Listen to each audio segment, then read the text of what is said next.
Well, it feels like this has been a long time coming. My name is Lyric Swinton, and welcome to the Maps and Graps podcast. So, long story short, I just am so excited to finally be doing this.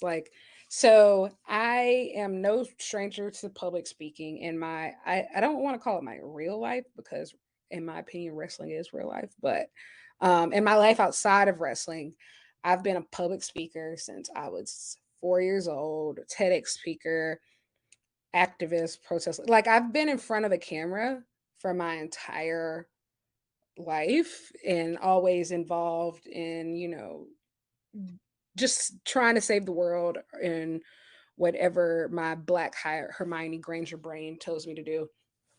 But wrestling has been a passion in my life for such a long time. And I've always really lacked the space to talk about it. And I think that, especially while I was in undergrad, which wasn't long ago at all, I graduated in 2020.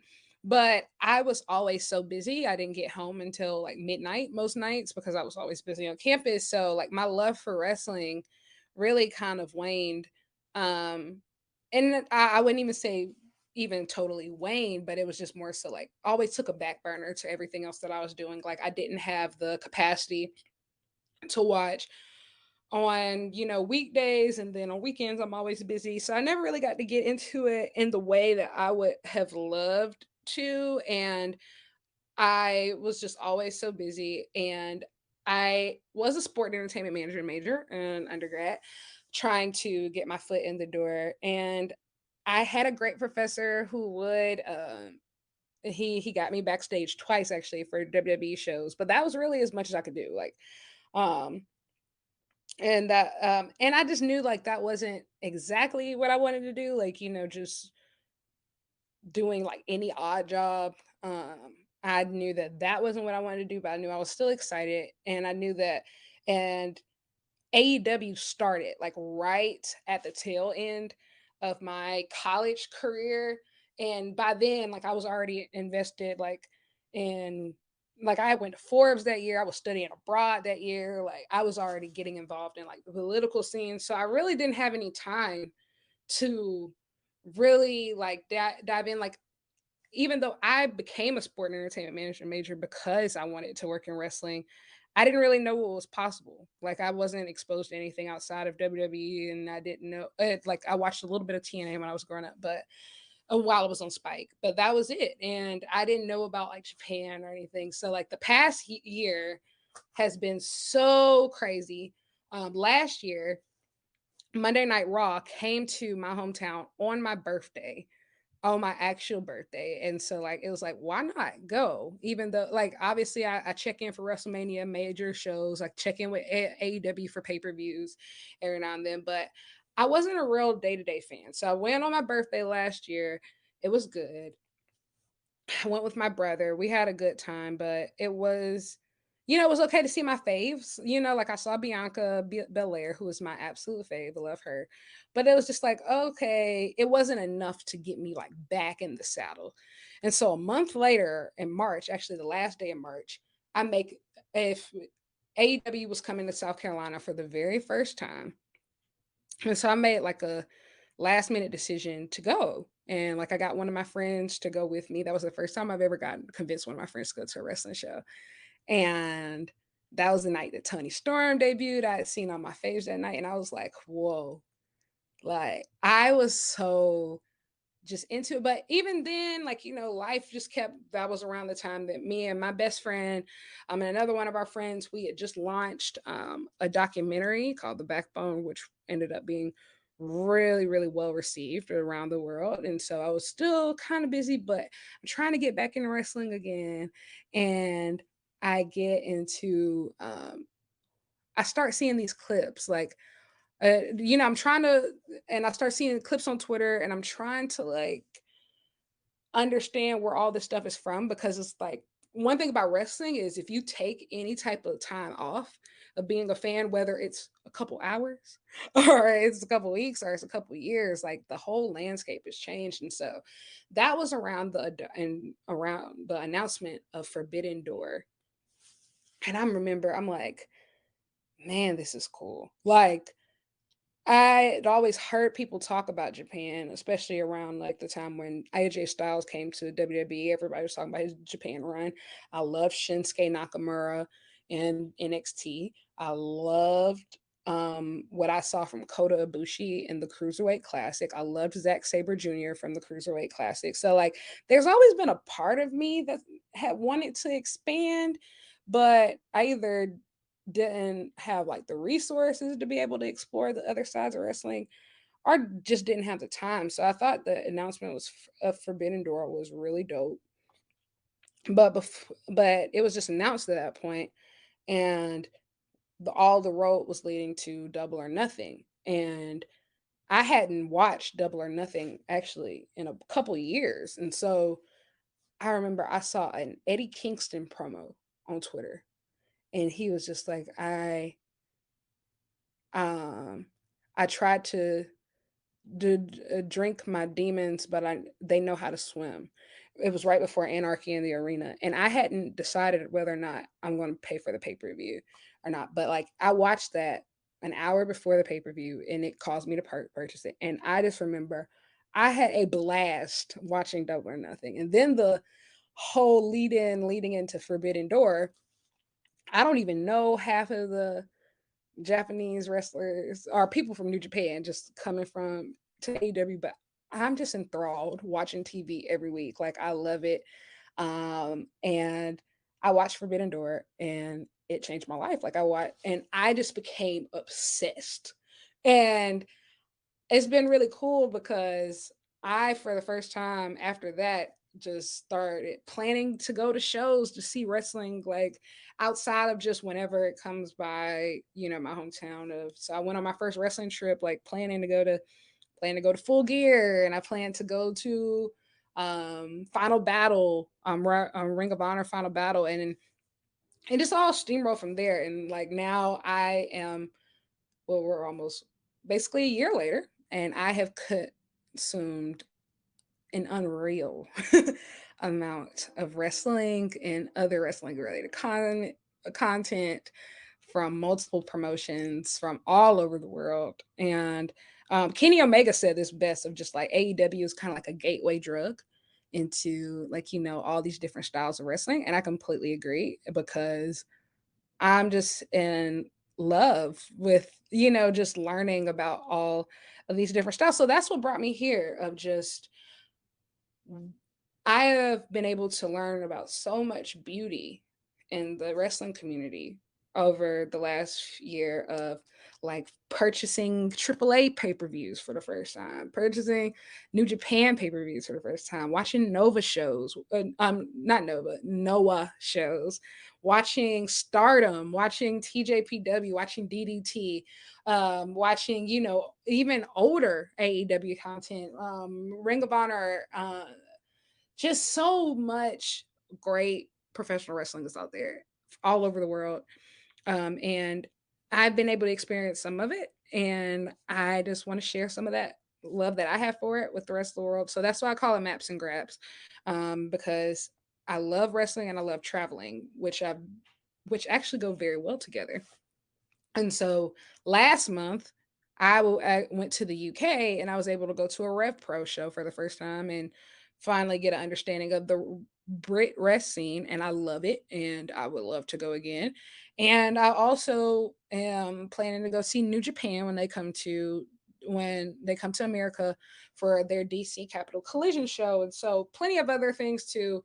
I'm sure over the course of this podcast, I will share some of my other dreams and hopes for not just this podcast, but for my own travel journey and how I've been working on incorporating wrestling into my own day to day life, specifically my academic career, because I am a PhD student. But there will be plenty of time to talk about that on another episode. Today, I'm going to talk about the thing that's on everybody's mind, and that's Wrestlemania weekend. So this was my first time consuming Wrestlemania weekend as a professional wrestling event instead of just a WWE event. And so what I mean is like, I guess I've seen every WrestleMania since WrestleMania 23. However, I don't think I really kind of grasped that when WrestleMania happens, all these other amazing shows are happening. And obviously, in the midst of like my pro wrestling obsession, specifically over the past year, I've gone back and I've watched a lot of old shows, but I've never like really experienced it live. So I made a point that, first of all, I had to make a huge decision because I don't know who hates me up there, but WrestleMania weekend, Final Four weekend, as well as Dreamville weekend always fall on the same weekend. And for me, a South Carolina women's basketball fan, a huge Dreamville fan, which I went to Dreamville Fest last year, as well as a huge wrestling fan, you could see how those things could all conflict. But this year I had planned to stay home. I had my Fight TV Plus account and all those different things. And so I just sat down and I just had like, my laptop and my TV running and trying to keep up with game updates on my phone. Sadly, South Carolina women's basketball lost. But I just I decided to just do the full thing of just watch all the shows. And between, I would say, last week, starting with Dynamite on last Wednesday, up to about Sunday, I think I watched at least matches from at least 13 different shows. And I probably still have some other stuff to go back and watch. And so I logged all of the like I always log my favorite matches into a spreadsheet. But specifically this time I did just move all the ones that were specific WrestleMania weekend ones to a different sheet to try to guess I guess get a grasp of how crazy I was. And I logged 47 matches that I liked over the course from March 28th through April 2nd. And that's kind of shameful. But it was awesome shows up until a certain point. WrestleMania night 2, I'm talking to you. Um I don't even want to get into that. Just I just was so sad and disappointed. Not surprised, but very disappointed. But we're talking about the positives here. And so we have my top 5 matches of the week, and I'm going to put them in order by date, not order in how I've ranked them because I still don't know how I've ranked them. I just know that I really love them. And honestly, there's a lot of matches on this list that I really love, but I'm decided to just pick 5 to keep this short and sweet. So gonna go with Vikingo versus Commander at Supercard of Honor. Oh my god! Like, one, booking this match, the excitement that came across, I think, everyone's face when this one was booked was absolutely insane. I just obviously we're coming off of that Kenny Vikingo match from a couple weeks ago. And one, you've already announced him to go up against Blake Christian. Okay, on Ring of Honor TV that week. And now he's going up against Commander at Supercard of Honor, a card that honestly on paper it didn't need it. It was the card was already stacked from top to bottom. Supercard, I mean, an absolutely incredible show. No match didn't deliver. Every match delivered. But that match was just so special. It's just like I don't know, maybe I over romanticize things, but like it was one of those matches that remind you of the first time you saw wrestling. Um, it was like the magic was in the air and it was almost palpable. And the thing is, I wasn't even there in person and I felt it at home. So I can only imagine how the people who were there felt. But it's just like a magic, like you can't touch. And it was just like, whoa. And they're doing stuff that you've never seen before. And I think if you've been a wrestling fan for a long time, like I've been watching for 16 years now, and a lot of I think you can convince yourself that I've seen it all. Like nothing really excites me. Especially like there's a lot of negativity, but there's also so much positivity too. But if you get like in those one of those really negative funks as a wrestling fan, I feel like you can just feel like there's nothing else for me to see or do here. But that was one of just like Oh, we've just scratched the surface. Like, we've literally only just scratched the surface of what professional wrestling can be, what it could look like, and I'll talk a little bit about my elaborate on my own more feelings about that. But that match was special, and it was a beautiful exhibition of everything that Lucha Libre is and should be. And I'm really glad that that platform was being made available to such a much larger audience. Next match, WrestleMania Night One. And I would like to say WrestleMania Night One slapped. Like, somebody said this on Twitter, and I forgot who it is. I think I retweeted it. So if you follow me on Twitter at Lyric Wrestling, you'll probably be able to scroll down to see it. But Night One was exactly like getting back with your ex and falling in love all over again. And night two was remembering why y'all broke up. But night one was magic, absolute magic, and it was beautiful. And all the matches were good for the most part. However, one match clear, it didn't make this list from my top five, but it definitely has to be mentioned. Rey Mysterio versus Dominic was very good. I loved the build to that match. Never thought that I would be a Dom Mysterio fan, but here we are. They both killed it. It was awesome. Anyway, back to my actual top five. Charlotte versus Rhea.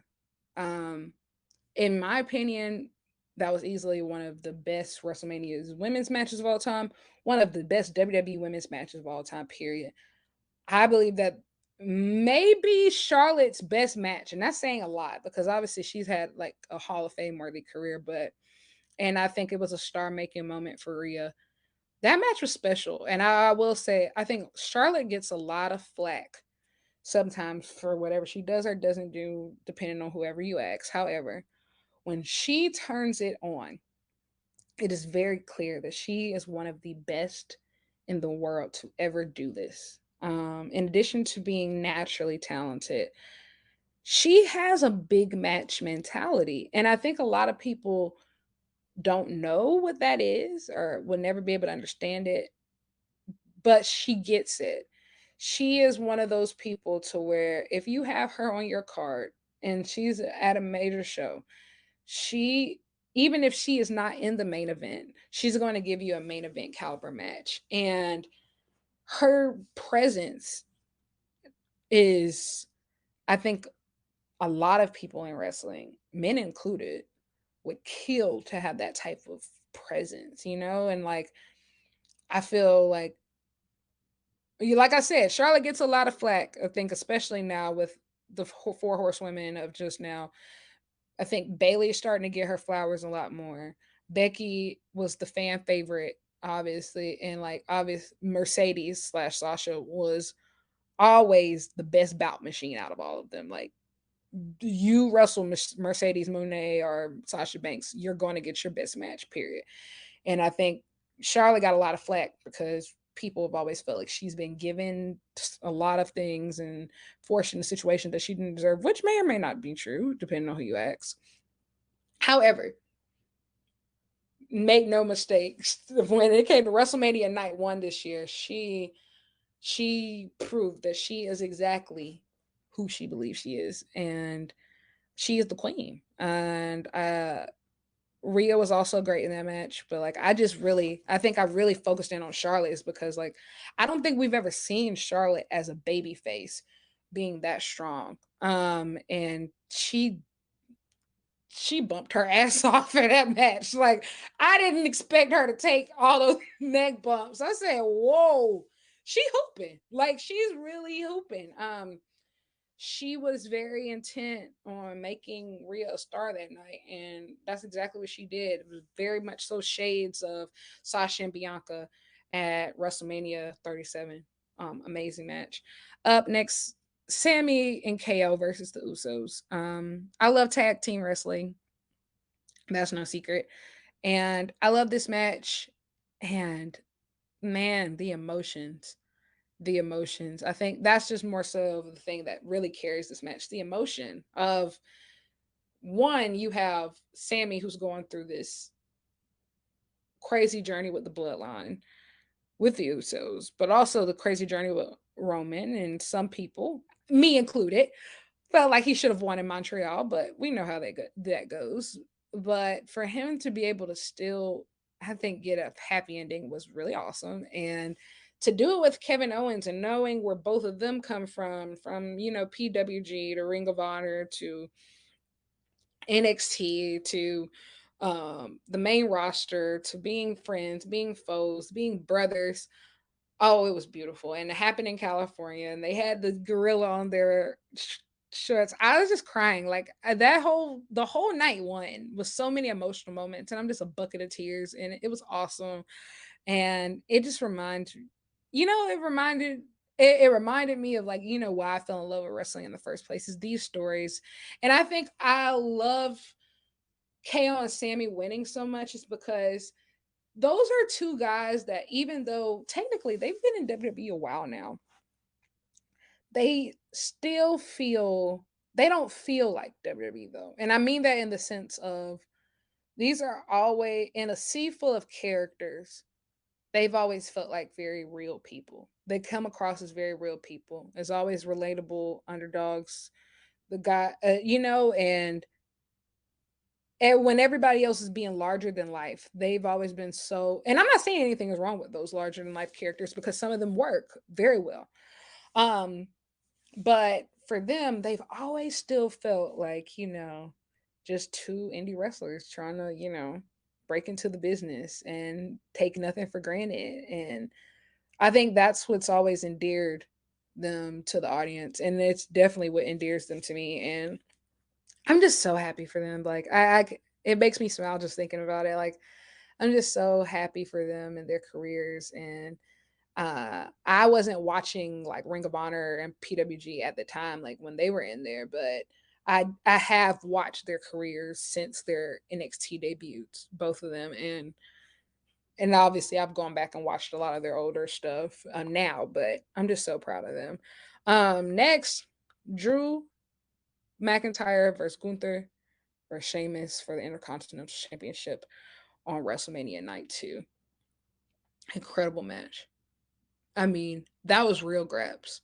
Like, that was a real wrestling match. And I feel like Gunther provides that same effect that I was talking about with KO and like Sammy of just, yes, he's in WWE, but he doesn't feel like WWE. And I say that in the sense of like, when you see Gunther, I don't see sport entertainment. I see wrestling. Like, I see, and not just wrestling, some of the best wrestling you're literally going to ever see in your life. Like, it's going to be hard hitting, it's going to be aggressive. Obviously, we know that his style had to adjust even just a little bit, but he's just done so well with just still coming across as the same badass he was as Walter, and WXW or, Progress or just any of these play or just, even in NXT UK, like with the fights with Ilya Dragunov, he's done such a good job of still coming off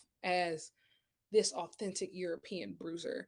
And I mean, Sheamus has, and I'll be honest, most of his career, especially in WWE, I did not like Sheamus. Didn't really care for him. Cool occasionally, but I like the stuff with Cesaro, but never really cared about Sheamus. But over the past year and a half, he's just undergone a complete career resurgence. And on SmackDown, whenever I did watch SmackDown on a regular basis, he was one of my favorites. And I'm really happy for him to like finally get appreciated because Sheamus has been one of the workhorses in WWE for a very long time.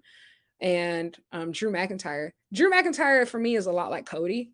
I remember when he debuted, I followed him from the beginning of his career, and when he left and when he came back, I love Drew McIntyre, and I love seeing him at WrestleMania in a um, in a prominent position because even though obviously that match wasn't the main event, that match was the match that I was like real wrestling fans were looking the most forward to, and it did not disappoint, and I'm really happy for that. And that it was that good because I was very scared that with it being a triple threat match that people would get kind of lost in the fold or you know sometimes I don't like how WWE produces triple threat matches because a lot of times it just becomes a one-on-one match with occasional run-ins and rather than a true triple threat match. But this one was great. And I really enjoyed it. And I'm definitely going to go back and rewatch it. I find, and I will say, like, very few matches sometimes from WrestleMania have really good rewatch value. I say because a lot of times I think you will get swept up in the spectacle, and then you'll be like, "Oh, the match wasn't that great."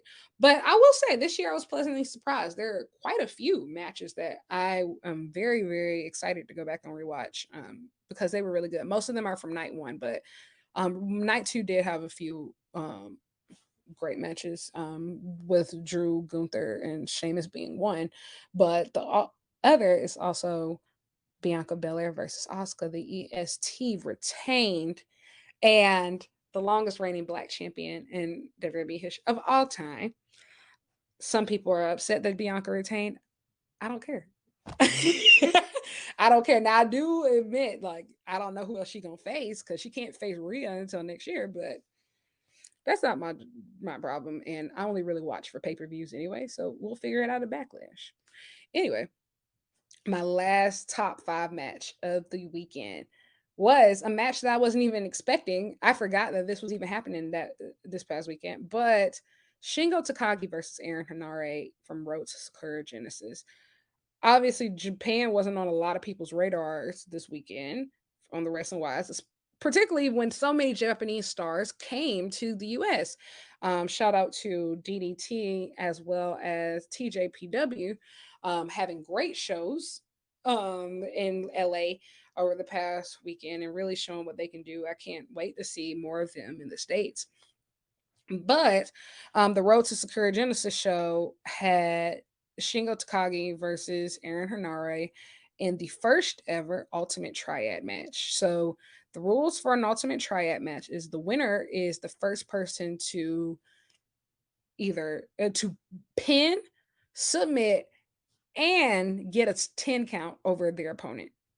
You have to get all three of those. You can do them in any order. Got to get all three of those. First time this match has ever happened. And so I was originally kind of like skeptical about this match. One, because it's the first match that ever happened, time it ever happened, and two, I there was no English commentary. And not saying like I'm one of those fans that needs English commentary. Actually, sometimes I really prefer to not have it.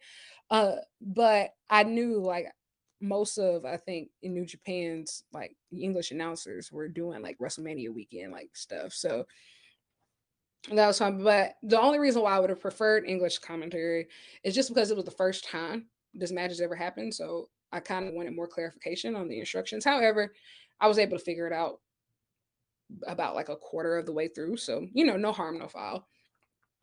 But this match was immediately violent and aggressive. And I just love Shingo. Like, I just love Shingo. I said this on my Twitter, but Shingo and Samoa Joe are those type of people that keep a roster strong. Like they are the ones that you can put them anywhere on the card. They can keep your mid card steady, or they can be top guys at any given point in time. You can plug them anywhere and they can make anything a big deal. If you need a title restored to its former glory, they can do that for you.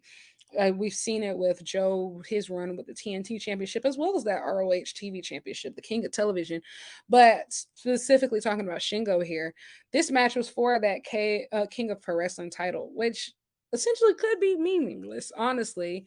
But he has really turned that belt into something worth fighting for and worth cherishing. And also, obviously, I am a United Empire fan, but I have never really kind of like, really honed in on Aaron Hanare singles matches. And so this is my first time really sitting down and focusing on an Aaron Hanare singles match. And I was pleasantly surprised. I wasn't familiar with his game, but he did awesome in that match. And also, I really like this concept of an ultimate triad match. They did it very well, and I would love to see one again. I think it's an awesome way to like resolve blood feuds and like in grudge matches. I think it's fantastic. That match was great, and I wasn't expecting one. I wasn't expecting it. I like got my dates mixed up, so I thought that match was going to be next weekend. And I thought Secure Genesis was going to be the weekend afterwards, but it's not. Oh well. But so overall, top five matches: Charlotte, Rhea, WrestleMania Night One; Sammy and KO versus Usos, WrestleMania Night Two; Drew versus Gunther versus Sheamus, WrestleMania Night Two. Oh, sorry, the Sammy and KO versus Usos was WrestleMania Night One. Anyway, Vikingo versus Commander at Supercard of Honor, Ring of Honor, and Shingo Takagi versus Aaron Hanare, New Japan Road to Secure Genesis.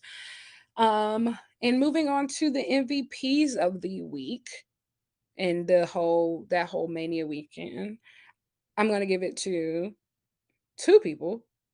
Number one is Vikingo for obvious reasons. um, I have like on this list, I had 47 matches over from last Tuesday to Sunday that I loved. Vikingo is in one, two, three, four, five, at least five of them. The biggest one stands out to me was obviously the one versus Commander. I really love the triple threat versus Commander and Taurus on March Hitchcock Memorial for WrestleCon. And I really loved the Blake Christian match. Like I really loved that match. Like that Blake Christian match for our Ring of Honor TV on Honor Club this past week was awesome, fantastic, dude. Like this was, and I said I would come back to this, but this was such a great weekend for Lucha Libre. Like I just felt obviously Lucha Libre has always been here, it's always been important, but I feel like these past few weeks, specifically starting with that Vikingo match up to now, we've just seen this huge coming out party. And I think the seeds had started to be planted. Like I'm just now watching my PWG Bola 23 DVDs, and I just last night I watched this killer three-way match with Kingo versus Bandito versus Black Taurus. But you start the year off with that. Then you have obviously Bandito has just got into AEW. People love everything he touches. Had a killer match with Brian Danielson. Brian Danielson had an awesome match with Rouge as well. So you have all these great lucha, style matches starting off the year. And then like for Wrestlemania weekend, I just personally feel like that was a huge coming out party. Lucha ran the weekend. Vikingo, Commander, Laredo Kid, Black Taurus, like those were the matches that people were into. Even at NXT Stand and Deliver, you see the debut of Dragon Lee, Rey Mysterio, her reforms Latino World Order with Legado del Fantasma, as well as going into the Hall of Fame, as well as having this killer match with his son, with this awesome entrance going from nothing but a G thing to Viva la Raza to Booyaka Booyaka.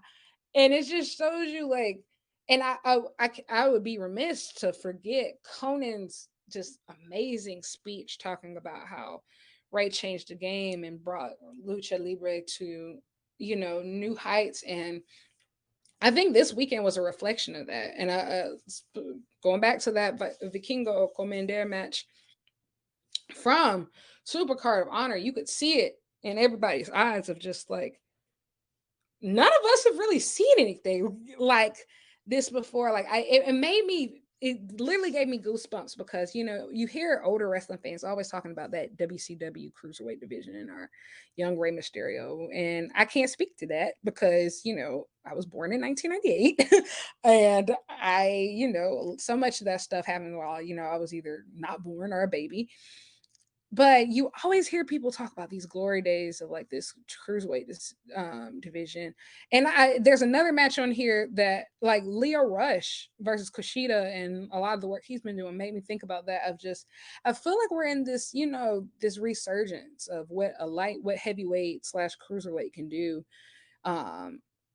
And I really like it. Like, I really love this era, and I hope that we continue to explore different styles of wrestling because that's what it's all about. Like, I have genuinely enjoyed um all the times that I've gotten to explore lucha. I feel like I've been in more into obviously to the Japan style most recently, but just every time that I watch some of the great lucha wrestling that's happening these days, I'm never disappointed. And so I felt like this was just a great resurgence. We can definitely believe that Vikingo was the king of it all.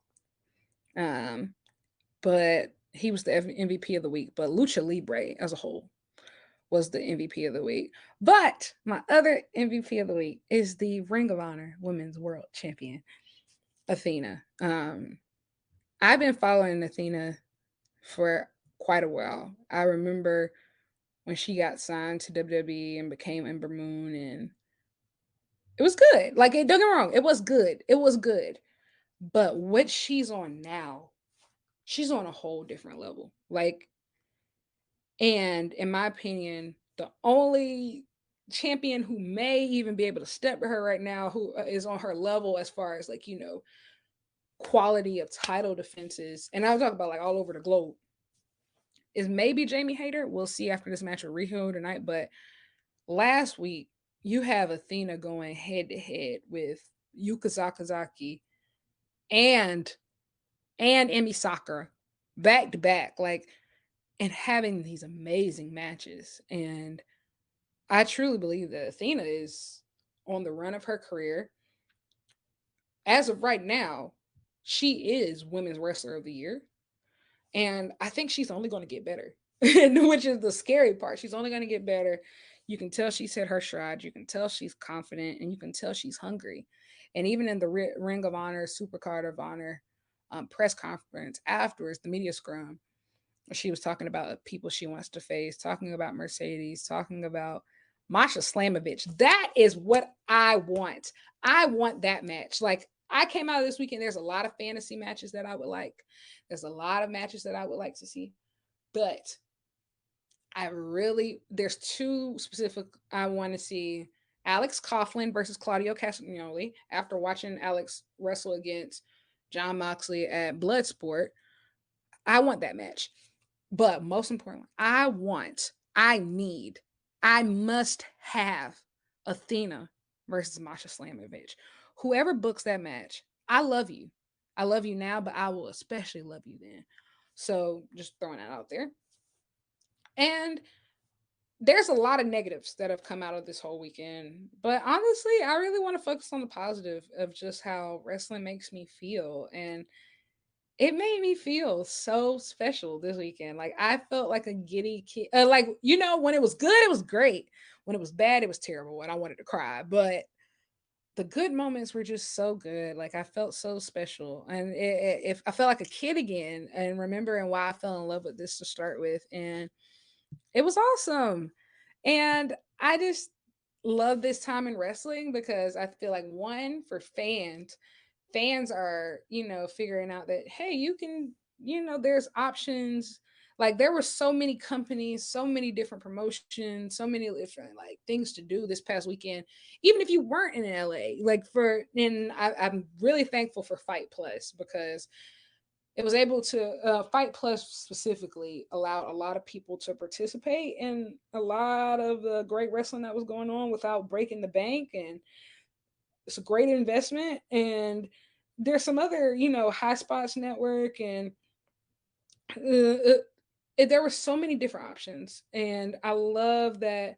Hey, like, if you do want to just watch Lucha Libre, there's a show for that. There's the World on Lucha show.